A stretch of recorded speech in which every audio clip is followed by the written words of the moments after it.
Guys, what the fuck? I just, oh my god, I have something to say.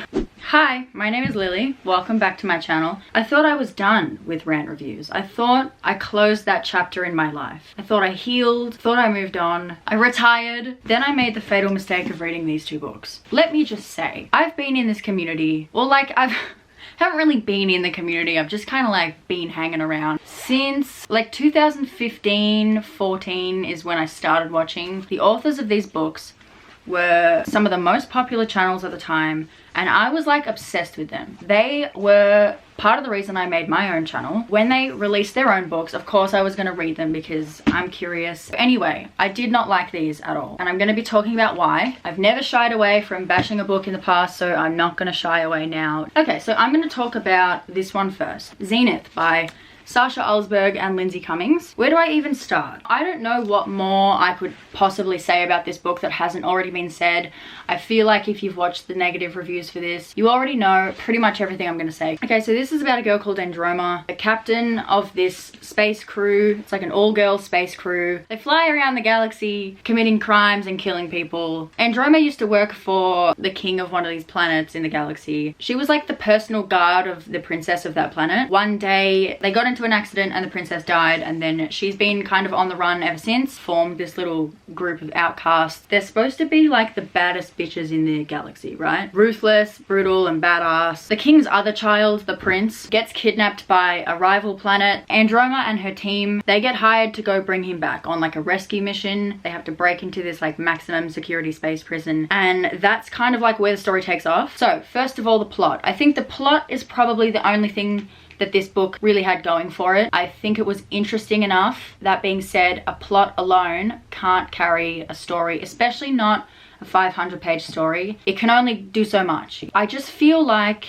the characters were not very well done at all. Two of the characters were basically just names on a page. They had no personality to them. They really didn't. And they didn't have any like backstory, and they were very one-dimensional and flat. Their personality was like described but not shown. So like when you say someone's really ruthless and badass, like that 13-year-old character, but then all they do is spend the whole book crying, it's kind of like, are they though? I don't know. The characters were all really shallow. The love interest had no personality at all. He had no substance. I can't tell you anything about him, really. As a person, as a character. The most insight we got into his character was the fact that he had tattoos and used to work with Androma.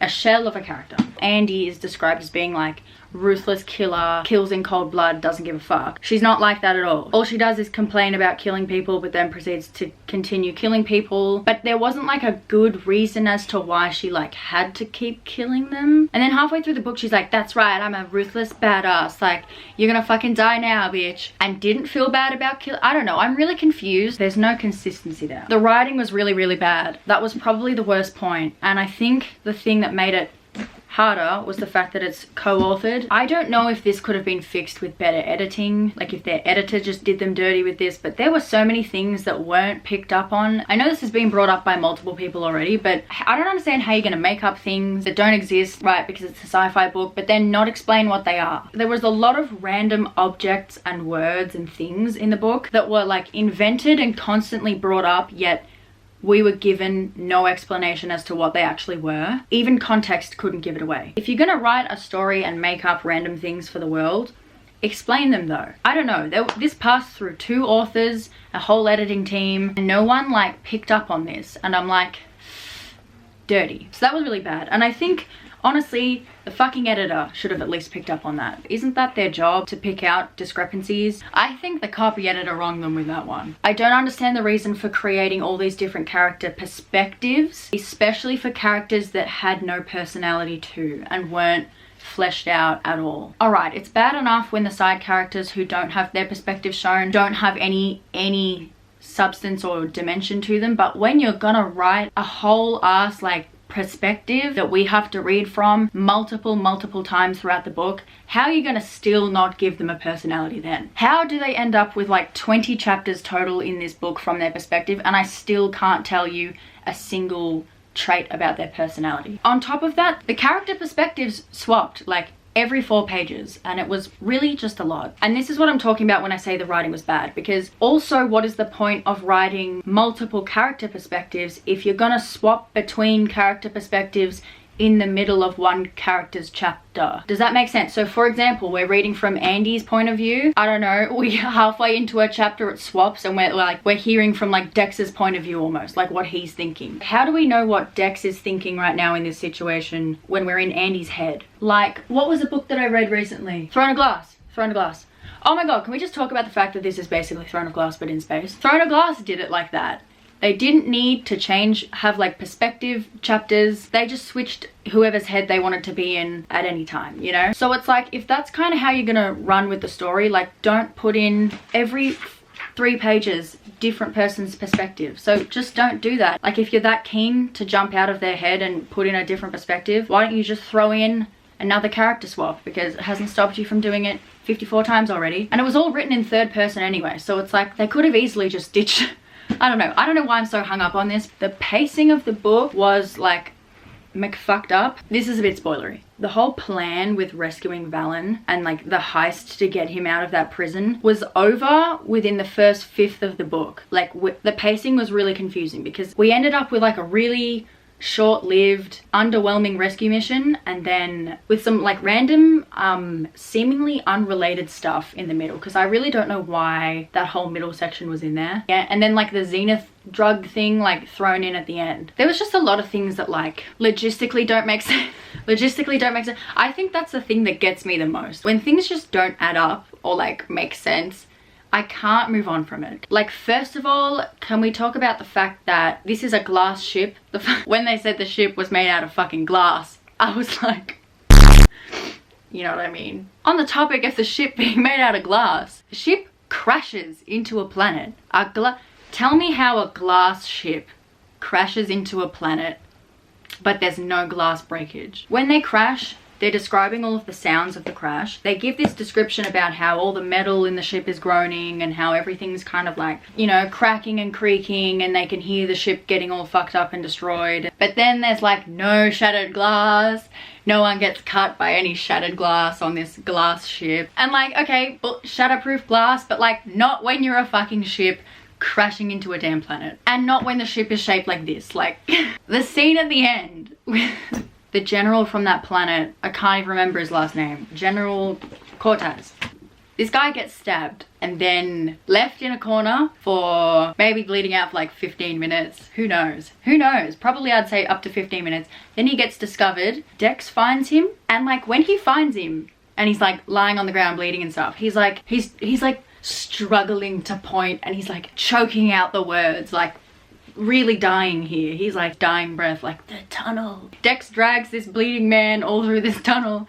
They get to some other area. You would think that the longer someone is bleeding out, the more like closer to death they would probably be, or at least the more like physically impaired they would be. Dex was trying to get him to like tell him what was going on, and he's like, quick, General Cortez, tell me what's going on. I don't understand how this man just like popped up all of a sudden, and he was like, well, it all started 52 years ago, back when I was born in a quaint little town on the south coast of... And he just like rattles off his whole life story. Like, forgive me for being insensitive, but aren't you supposed to be dying, sir? He's like, quick, grab me that computer. I'm gonna like quickly configure some shit. So he like does all that, and then he's like... Yeah, anyway, Andy's the new rightful owner of the planet. And then he like fades into death. I got a good laugh out of that because like, you know when something becomes so stupid that you just like, you can't help but just fucking laugh. Zenith is just a meme to me. Anyway, there's not really much else that I'm gonna talk about with Zenith. I think it has really already been said. This book has been out for ages. Everybody's had their piece. That's how I feel. I think though it is important to bear in mind that like this is a co-authored book. If Sasha did release something purely written by herself, I would still go and read it because I am curious to see how she would do on her own. A lot of people love dragging one of the authors in particular, but this is a co-authored book and it takes two to create Zenith. Anyway, if I had to give this a star rating, it would probably be 2 stars. I've definitely read worse books than Zenith. Second book is again but better. Oh, hello. There it is. This is a contemporary book. I think I can probably sum up my general opinion on this with one comparison, and that is this book reminded me of reading Anna and the French Kiss. And I think that says everything you need to know, but I will elaborate. Okay, so this book, this is about a 20-year-old girl called Shane. She goes off to study abroad for a semester in London, meets a boy over there, and she meets some friends, and there's a plot twist and it changes the whole narrative of the book. I don't know if that's a spoiler to say, but I said it. This started out okay, albeit promising. And then I would say like around halfway through the book, I was really kind of like... My overall feeling towards this book is just disappointment, because I read no reviews about this before I read it, and I still haven't read any reviews now, so I don't know what most people think of this book. I went into this with no expectations at all. I didn't think it was going to be good, and I didn't think it was going to be bad. I went in ready to just read it for what it was going to be. I was so quickly disappointed, it like made my head spin. I think the only thing that this book did again but better was the plot of Anna and the French Kiss.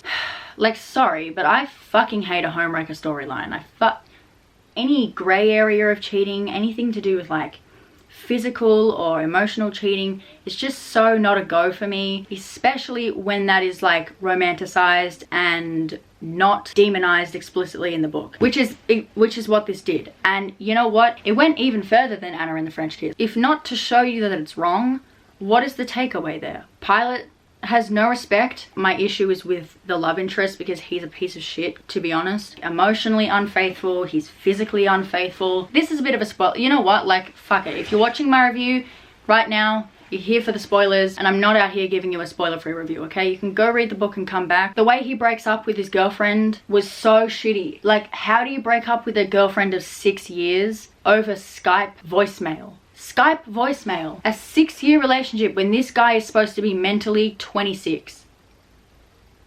I don't know. As for Shane, go fucking get some self-esteem and find someone who isn't already in a damn relationship. Like, what are you doing wasting your time? Now, this is going to be split up, because I did film my initial reaction while reading it, because I wanted to film myself doing some reading sprints for a vlog, and by chance ended up recording like the exact point where I had some real opinions. So I just shared them then, and I think that is... I'm just going to insert that footage. I think I've picked up at the wrong spot, because I'm so confused at what's happening.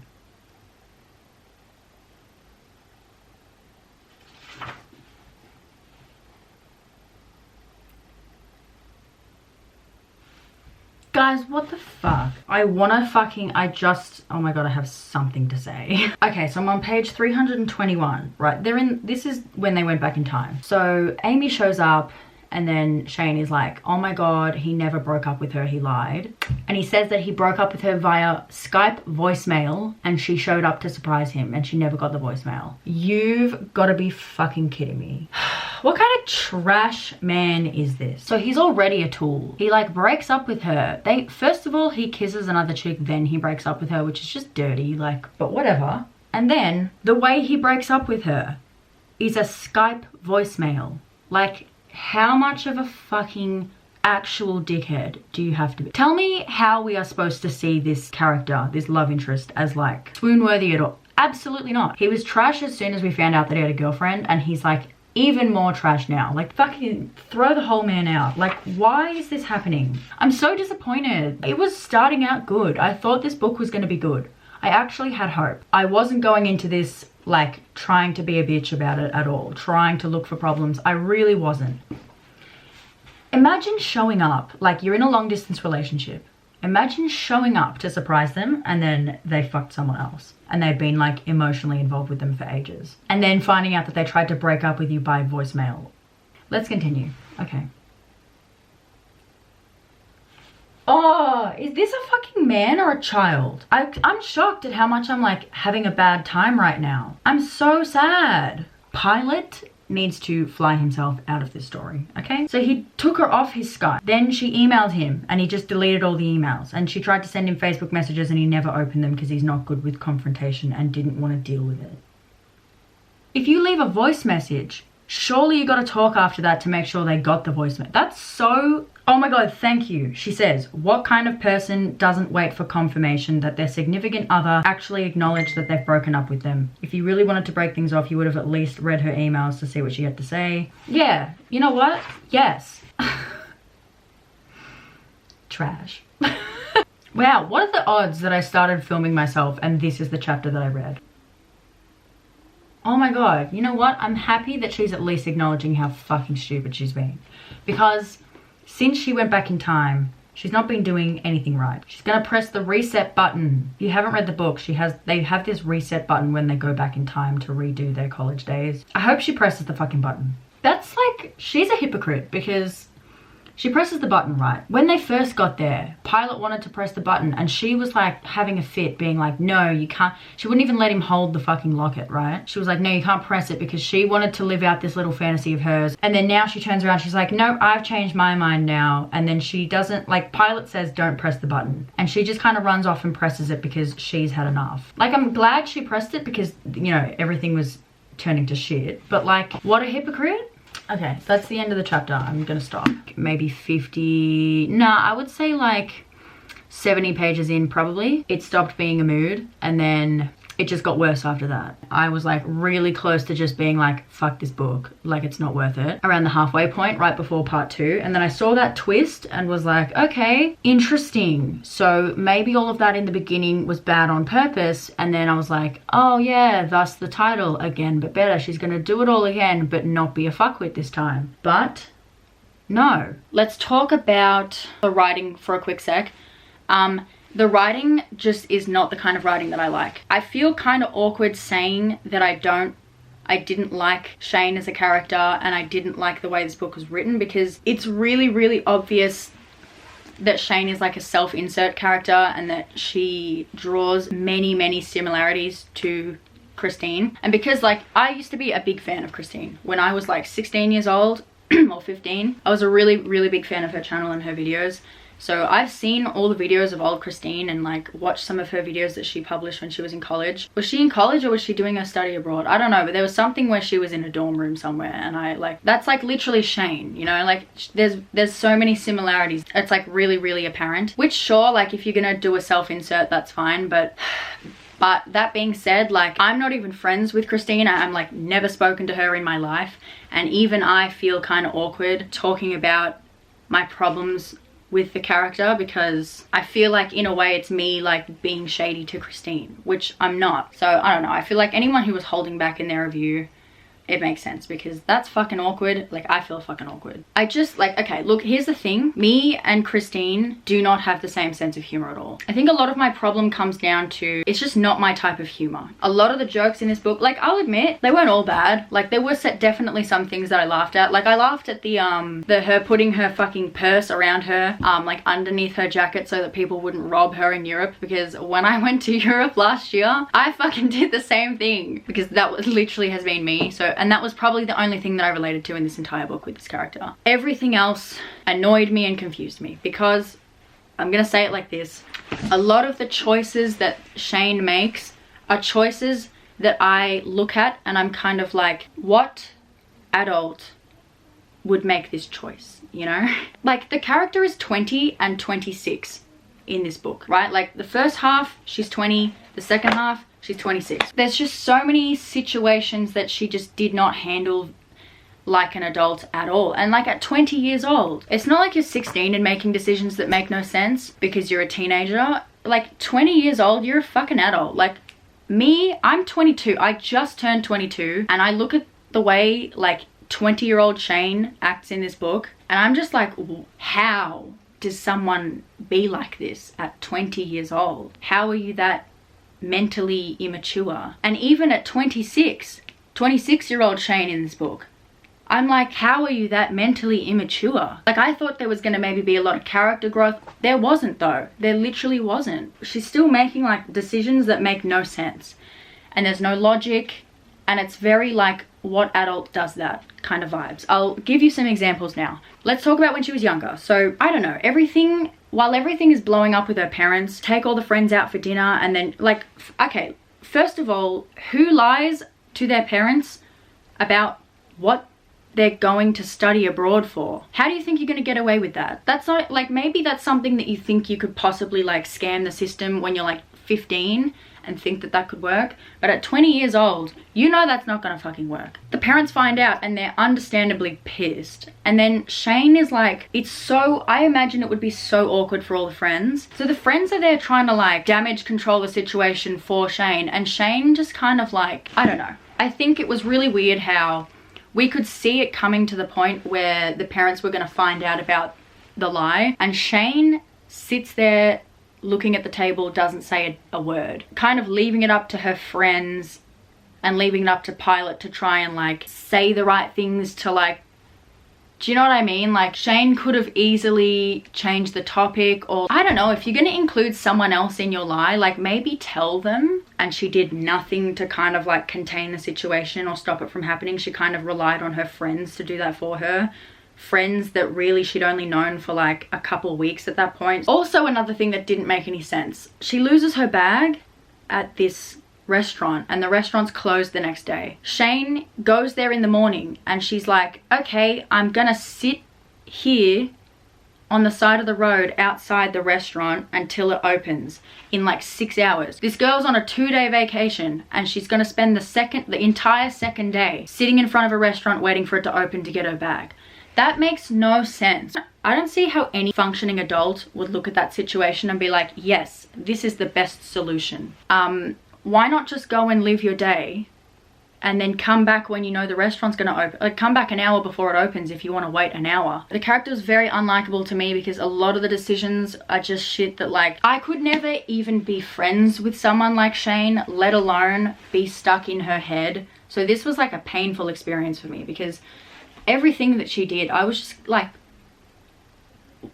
knocking my head against the fucking wall. Anyway, my battery's about to die, so I'm just gonna wrap this up here. Anyway, that's my opinions. Thank you for watching. Let me know what you thought of these two books. I'm actually really curious, and I will see you very soon.